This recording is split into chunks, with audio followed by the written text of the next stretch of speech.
کیا آپ جانتے ہیں کہ plastic water bottles, non stick cookware اور کچھ کاسمیٹک پروڈکٹس میں کیا چیز کامن ہے؟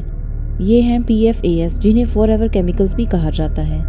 یہ ایک ایسا زہر ہے جو آپ کے جسم میں پرماننٹ جگہ بنا لیتا ہے اور کبھی نکلتا ہی نہیں۔ یہ کن چیزوں میں پائے جاتے ہیں اور ان کے کیا نقصانات ہیں؟ آئیے جانتے ہیں۔ PFAS پولی فلورو الکائل سبسٹانسز ایسے کیمیکلز ہیں جو ہیٹ، پانی اور گریس ریزسٹنٹ ہوتے ہیں۔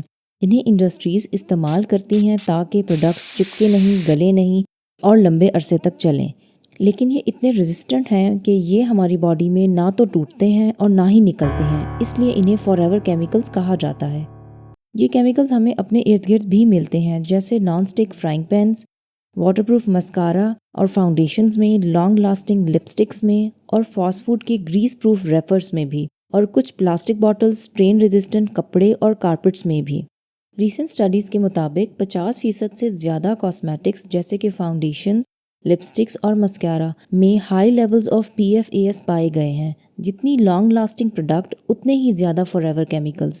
PFAS کی وجہ سے اسکن صرف خراب نہیں ہوتی بلکہ یہ ہارمون امبیلنس، فرٹیلیٹی پرابلمز اور امیون سسٹم ڈیمیج کا سبب بھی بنتے ہیں۔ اس لیے اب بڑے اور اچھے برانڈز PFAS فری یا BPA فری پروڈکٹس بنا رہے ہیں، کیونکہ PFAS کے ایفیکٹس سلو ہوتے ہیں لیکن گہرے۔ یہ کیمیکلز بلڈ اور آرگنز میں جمع ہو جاتے ہیں، جس سے تھائرائیڈ گلینڈ اور لیور ڈیمیج ہو جاتا ہے۔ اس کے علاوہ یہ رینل کارسینوما اور ٹیسٹیکولر کارسینوما کا رسک بھی بڑھاتے ہیں۔ فار ایور کیمیکلز کی پہنچ صرف ان کے استعمال کرنے والوں تک ہی محدود نہیں، بلکہ وہ بچے جو ابھی پیدا بھی نہیں ہوئے اس کے اثرات سے متاثر ہو سکتے ہیں۔ 2025 کی ایک اسٹڈی میں 30,000 امبلیکل کارڈز کے سیمپلز لیے گئے اور ان سب میں PFAS پائے گئے۔ یہ for ever chemicals pregnancy complications کے چانسز بھی بڑھاتے ہیں، جس سے فیٹس کی ڈیولپمنٹ اور پیدا ہونے والے بچے کی زندگی متاثر ہو سکتی ہے۔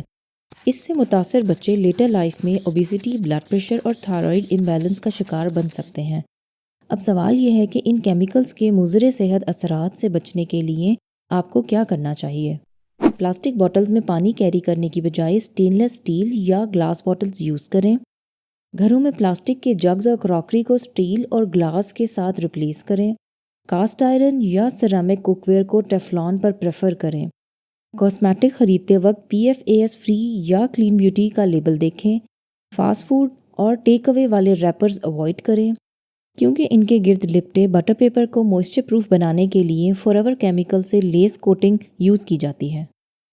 بچے اور پریگننٹ وومن خاص خیال رکھیں، کیونکہ ان کا امیون سسٹم زیادہ سینسٹیو ہوتا ہے۔ جیسے کہ بچوں کے فیڈر اور پیسیفائرز وغیرہ لیتے وقت انشور کریں کہ وہ BPA فری پلاسٹک سے بنائے گئے ہیں۔ اگر آپ پلاسٹک کو اوائڈ کرنا چاہتے ہیں تو گلاس سے بنی فیڈر باٹلز کی آپشن بھی مارکیٹ میں اویلیبل ہے۔ اس کے علاوہ پرسنل کیئر اور بیوٹی پروڈکٹس کا انتخاب کرتے وقت اگر لیبل کی سمجھ نہ آئے تو ایپس جیسے تھنک ڈرٹی یا EWG اسکن ڈیپ سے پروڈکٹس چیک کریں۔ یہ ہیلتھ اور سیفٹی کانشیس لوگوں کو انفارم کرنے کے لیے بنائی گئی ہیں۔ آپ غور کیجئے کہ وہ سب چیزیں جنہیں ہم نے اپنے ماڈرن لائف سٹائلز کا حصہ بنا لیا ہے just for the sake of convenience, ان کے کوئی نہ کوئی ہڈن نقصانات ضرور ہیں جو وقت گزرنے کے ساتھ ساتھ پتہ چل رہی ہیں، جیسے کہ لوہے کے توے اور کڑھائیاں چھوڑ کر ہم نے اپنے لیے non stick cookware choose کیے۔ اسٹیل اور پتھر کے برتنوں کی جگہ پلاسٹک اور میلامین کی کراکری نے لے لی، اور پرانے ٹفن آؤٹ آف فیشن لگنے لگے جن کی جگہ رنگ برنگے لنچ باکسز نے لے لی۔ ان سب کی آفر کردہ کنوینئنس کی ہڈن کاسٹ ہماری ہیلتھ ہے۔